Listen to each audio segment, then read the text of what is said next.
الرحمن الرحيم. قلنا لا تخف إنك أنت الأعلى. قلنا لا تخف إنك أنت الأعلى. سورة طه 68 نمبر آیات. پدی 68 نمبر او 69 نمبر آیت کی موسی علیہ السلام ته تسلی ذکر کیږي اور تسلی اسباب ته ذکر کیږي چې بدی اسباب په وجه باندې ته تسلی ساته ته کامیابیږي. الله تعالی وايي موسی علیہ السلام ته ویل لا تخف یریګه ما انک یقینا انت الاعلى تب غالب کیږي. نو غلبی یقین دهانی موسی علیہ السلام ته د وحی په ذریعہ باندې میلاو شو چې کدی څومره خواري مو کې خودی ناکام نه ته کامیابیږي. نو موسی علیہ السلام ته سری میلاو شو. په دې لفظ د اعلی کې لغو د مفسرین او بحث او تقریبا اتفاق په دې مسله ده چې اعلی اگر چې د الله تعالی په صفاتونو مونږ کې هم دی لیکن دا هغه صفت ده چې اطلاق په مخلوق باندې هم کېدی شي په جدا معنا سره. لکه د الله تعالی په صفاتونو کې یو نوم او صفت شاکر ده او دغه شاکر چې کوم دی نو دغه نوم او صفت د مخلوق هم کېدی شي لیکن چې کله صفت د الله تعالی نو البته مراد قدردانی چې الله تعالی د خلقو د اعمالو قدردانی کوي د چا اعمال ضایع کوي نه دا معنی ده.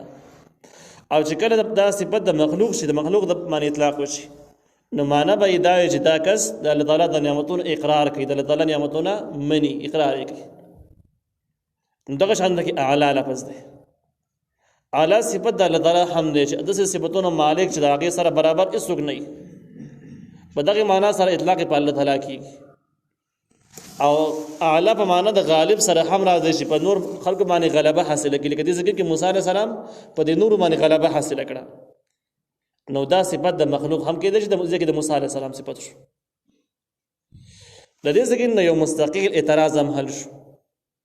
هغه اعتراض دا دی چې ځینې خلک اعتراض لري بس سید ابو الاعلى مودودی په نوم باندې او چې اعلی صفت د الله تعالی دی د ذکر کې د مخلوق د پاره ګرځولې شوی دی ابو الاعلى ګرځولې شوی دی. نو دا اعتراض یا د هغه خلکو دی چې کم خلک په دې مسله پوهیږي نه او یا د هغه خلکو دی چې کم خلک ضدي خلک او دا یو لوی عالم د خپل وخت تر شوی دی مجدد تر شوی دی د اسلامي نظام او د اسلامي حکومت لپاره ډېری قربانیان موجود دي. ولهذا دا نوم هغه د سینه دی خودلې چې کوي دې به نه پوي دوی قصدن غلط کی خود سینه ده. دا کم د اعلی صفت کم د اطلاق کم تحقیق چې ماته استوړان نه در تفسیر احسن کلام تحقیق دی هغه ذکر کړل دي آیات لاندې ذکر کړی دی. نو هغه معلومه شو چې دا صفت د مخلوق کې دي خو په جدا معنا سره بیا اخلي. والقي او غرزا ما حغس في يمينك جستا پلاس کی دي د موسی علیہ السلام په لاس کې امسا او مخکې موږ دغه باس کړی دی. الله تعالی ورته ویل تلقف ما صنعوا دی به یو نه کې هغه څه چې د جادوګرانو جوړ کړی دي. د یو نه کولو معنی دا ده چې دغه ټول رسای چې دغه مقدار تقریبا 6 لک پورې پکې 6 لک پورې پکې دغه شتره روایت چې دا ټول 6 لک رسای لاټای وي او ټول نماران جوړ شي ول لغه ټول چې کم دینو دا به یو نه ونیش د یعنی دا ما دا ستاره د امسا لاس ول امسا به تیر کی او دوی معنا چې کوم مفسرین ذکر کړی دا اگر چې لګه ضعیف معلومیږي هغه دا ده چې تلقف ما صنعوا دغه مارانو دا شکل بوله تیر کی یعنی بیا برسه یو دغه لاټي پرتی خو شکل به د مارانو نه اس شي نه وي اولنې معنا مشهور ده او صحیح معلومیږي. نو الله تعالی موسی علیہ السلام ته ویل جوال کی وغرزا ما حغس فی یمینک جستا پلاس کی دي تلقب دا به یو نونی کی یعنی تیر بکې د یو نونی په شان تک ما حغس صنعوا چې د جادوګرانو جوړ کړی دي. انما صنعوا کید ساحر یقینا دوی جوړ کړی دی تدبیر د جادوګرو یقینا جوړ کړی دی تدبیر د جادوګرو. ولا يفلح الساحر او کامیاب بنش جادوگر حيث اتا د کوم زګین نم چراغلای ول جادوګران که څومره قوي شي او څومره ماهر شي د کوم زګین نم چراغلی خو دې زګین خو کامیابی دلی نشته کامیابی دی نشي د معجزې په مقابله کې چرته نشي کامیابی دی. نو بس دغه شانته کې وشو.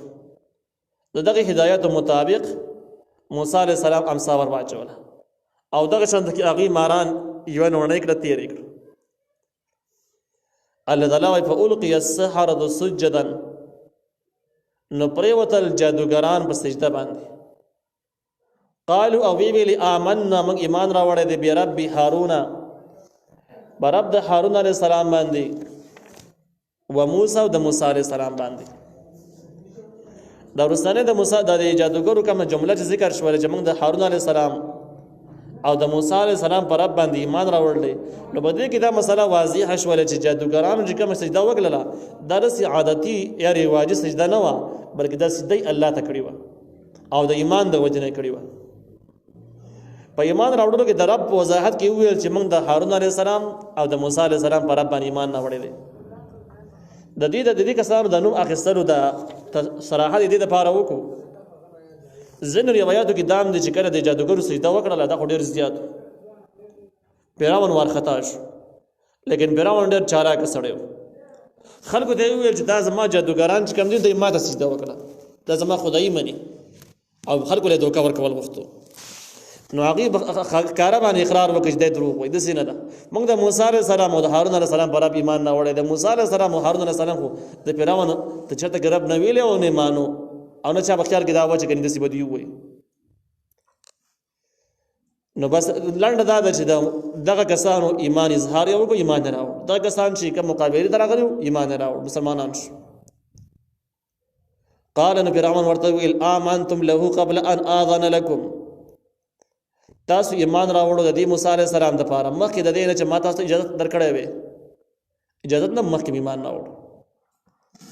کله چې هغوی صراحت وکړه چې موږ د هارون علیه السلام او د موسی علیه السلام په رب ایمان راوړی دی او د فرعون چالاکي چې کوم دغه واضح شوله چې دی خو دروغجن دی، دوکه باز دی، نو فرعون بل لاین ته ووښت. اول سر کې به جادوګرانو باندې الزام ولګاو چې که تاسو ایمان راوړئ نو کم از کم زما نه هم اجازت اخیستلی وې، ځکه د ملک مشر او زما سره اختیارات دي، نو زما ته هم ویلي وې ته ایمان راوړو که نه وړو، اجازت هم وانخیست. یو ګناه مې دا وکړه. او دویم یو ناجایز دلیل یې ووایه، اعتراض یې وکړ. ورته یې وویل چې انه لکبیرکم الذي علمکم السحر، یقینا د موسی علیه السلام مشر ستاسو دی، هغه مشر چې تاسو ته جادو ښودلی دی. د دې الزام خلاصه دا ده، دوی ویل چې موسی علیه السلام ستاسو مشر دی او تاسو یې کشران وئ، تاسو پټه مشوره کړله چې یاره او داسې جادو به موږ هم زده کړو. بیا به د هغې نه بعد ځینې کسان د فرعون په طرف باندې شو، ځینې یو کس به مخالف شي، دا مشر به مخالف شي، بیا مقابلې ته راوځو. مقابله کې به غلې موږ په وښیو چې د موسی علیه السلام وګټي او د هغې نه بعد به اختیارات د موسی علیه السلام لاسونو ته پرېوځي. وایي تاسو داسې مشوره کړله. لکه عامه زموږ خلک داسې وایي چې ګیم یې وکړه، که نه داسې د ګیم غونته کې الفاظ انداز چې کوم دی دا هغې هم وکړله چې دا تاسو داسې طریقه کړې ده. خو دا اعتراض دومره زیات باطل دی، ښکاره باطل دی چې موسی علیه السلام چې کوم دا مصر اوسېدونکی نه دی، دا مصر ته وروسته راغلی دی او د زیات عمر چې کم دی نو په بل ځای کې تېر کړی دی، مدین کې تېر کړی دی. د موسی علیه السلام د مصر د راتلل یا بلکې د مصر کې د موسی علیه السلام د پیدایش او د زندګۍ نه هم وړاندې په مصر کې د جادو روایات چې کومونه په تیزۍ سره روانو، جادو سرکاري مرکزونو خلکو به جادو زده کاوه. فرعون په دې باندې ډېره تیزي ورکوله.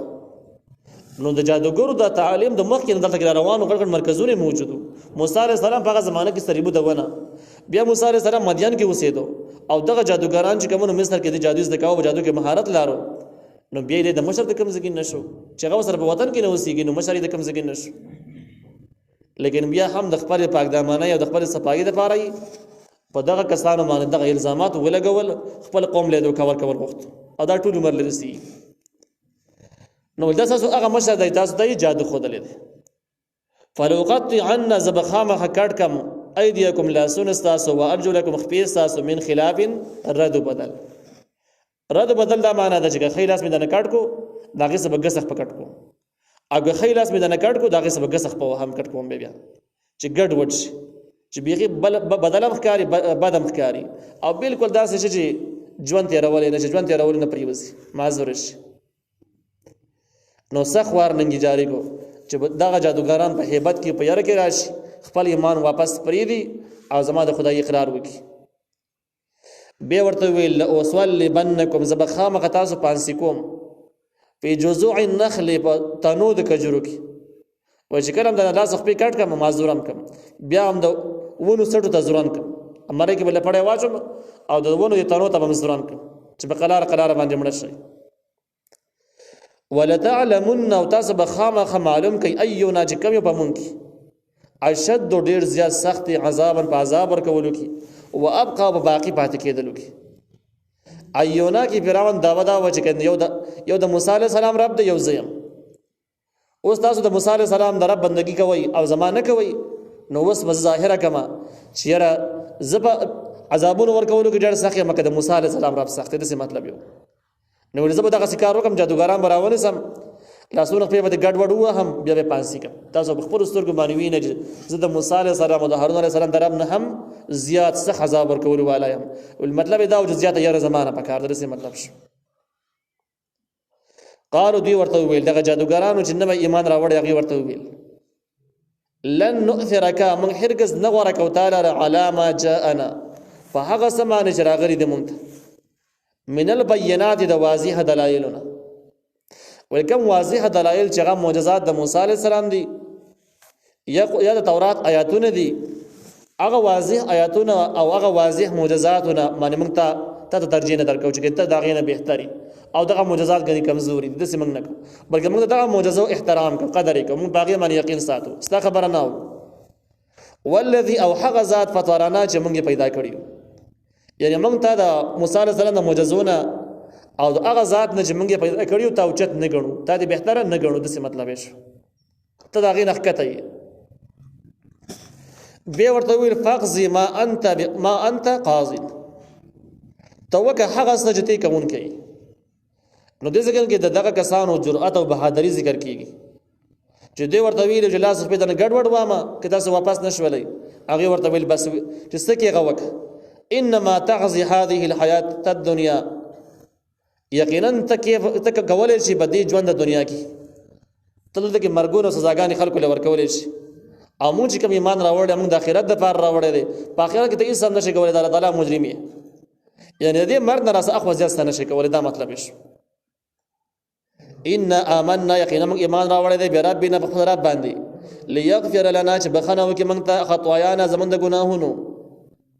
نو دې نه معلومه شوه چې دغه کسان په دې مسله پوهېدو چې د ایمان راوړلو نه مخکې د ایمان راوړلو نه وروسته مخکیني ګناهونه ټول معاف کېږي. نو موږ ایمان دې دپاره راوړی دی چې موږ ته بخښنه وشي. وما اکرهتنا علیه من السحر او هغه چې تا زور کړی په موږ باندې من السحر په جادو کولو سره ته په زور باندې موږ مقابلې ته راوستي. نو دا خبره خو ټیک ده چې د موسی علیه السلام د راتګ نه وړاندې دوی په خپله مرضۍ باندې جادو زده کړی او د جادو لوی استادانو دوی هغه وخت به زور نه دی شوی اکراه پې نه دی شوی. لیکن کله چې دوی مقابلې ته راغله په دغه ټیم کې به اکراه نه دی شوی. خو چې کله د موسی علیه السلام اولنۍ خبرې دوی واورېدلې نو د جادوګرانو خپل منځونو کې صلاح شروع کړه. مخکې لږ وړاندې باز تېر شو مشوره یې شروع کړه چې دا خبرې د پیغمبري خبرې دي دا عامې خبرې نه دي دا سړی پیغمبر دی د علاماتو نه یې پته لګي دا جادوګر نشي کېدی. نو خپل منځ کې صلاح کوله چې ته په ایمان نه وړو د مقابله ورسره نه کوو. فرعون سخت وارننګ ورکړه چې که چا ورسره مقابله نه کوله بس پرېږدم یې نه وژنم یې. نو دوی د خپله خبره بیا پټه کړله د ایمان اظهار د والا خبره یې پټه کړله او داسې مشوره یې وکړله چې اړو ایمان مخکې نه راوړو. جادو اسم د معجزې په مقابل کې ناکام کېږي کامیابېږي نه نو موږ به ناکام کېږو لازمي چې کله ناکام شو خبره به نور هم واضح شي چې موسی علیه السلام په حقه دی هغې نه بعد به ایمان راوړو. نو په دغه ټیم کې به دې باندې اکراه شو و فرعون ورته ویلي چې که جادو مقابله مو ونه کړله نو وژنم دغه شان سزاګانې درې درکوم. نو هغې سزا ته هغې مقابلې ته اشاره ده چې ما اکرهتنا علیه من السحر هغه چې تا زور کړی په موږ باندې په جادو کولو سره نو دغه جو ګناه دوی ګڼله چې ګناه شوې ده رانه چې د پیغمبر مقابلې ته راغلي وو. نو ایمان هم دې دپاره راوړ چې دغه ګناه زموږ معاف شي. والله خیر وابقا الله غوره دی او باقي پاتې کېدلو والا دی. نو فرعون مخکې ویلي چې تاسو به اوس اندازه ولګوئ چې ایونه اشد عذابا وابقا چې بلې دواړو خدایانو کې چې د موسی علیه السلام خدای دی بل ویل زه یم تاسو به وګوره چې د چا عذاب سخت دی او څوک باقي پاتې کېږي. نو دې کسانو ورته وویل چې والله خیر وابقا الله غوره دی او باقي پاتې کېدلو والا دی. ستا دعوه باطله داسې نه ده څنګه چې ته وې. انه من یأتي ربه مجرما یقینا هغه څوک چې راغی خپل رب ته مجرمن په حالت د ګناه کې چې د مجرم د ګناونه کړی دي فإن له جهنم یقینا د هغه د پاره جهنم دی دا نصیحت دا وینا هم دغه نوې نوې مؤمنانو د چې کوم وړاندې جادوګران لا يموت فيها ولا يحيى جنب مری په دغه جهنم کې او نه ژوند کیږي یعنی ځن کدن په حالت کې بدوی پراته سم ژوند به نصیب نشي بيخي مرګ به نصیب نشي او دا سید ځن کدن په حالت کې بدوی وخت یې رہی نه پراته به پکې ومن ياتي هغه سو جراج د رب ته مؤمن په حالت د ایمان کې قد عمل الصالحات یقینا کړي عملونه نیک فاولئک دا کسان لهم الدرجات العلى رضی د پاره چتي درجه دي د الله تعالی په نسبت جنات عدن جنتون د همیشوالي دي تجري چې بيږي من تحتها الانهار لاندې هغه نهرونه خالدين فيها همیشه به بدغه کی وذلك جزاء من تزكى او دا بدله د هغه چا د ځان پاکلې د ګناه او د شرک نه ځان پاک ساتلې